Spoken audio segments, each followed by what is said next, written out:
Before you start to build your new website, there are 5 questions that you need to be able to answer. Most people can't, and this actually costs them time and money and opportunities with their web build. And I don't want this to happen to you. So think about these questions and ensure that both you and your web designer can answer them clearly before you jump in. So question 1, how is your website going to cut through the noise? Your website has about 3 seconds to tell someone that they are in the right place. So if your copy is complicated or your design is cluttered or people have to think too hard, they're just going to go somewhere else. They're going to do something that's easier on their brain. So keep your website simple, keep it clean, and less is more in this case. Question 2, how are you going to make it easy for people to take that next step with you?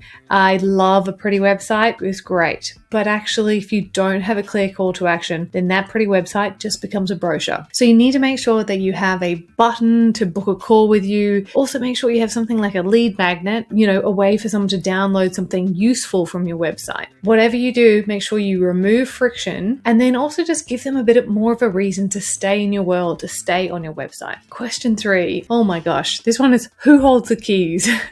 And I cannot tell you how many people I've met with whose web designer has made their life so difficult when they want to leave. But actually, that web designer should never have had that level of control in the first place. So unless you want to risk being locked out of your own website, you must maintain full control of your website. I know it sounds extreme, but actually you'd be surprised by how common this one is and how many times we've had to rescue people's websites. Number 4 is, how are you going to keep your website secure?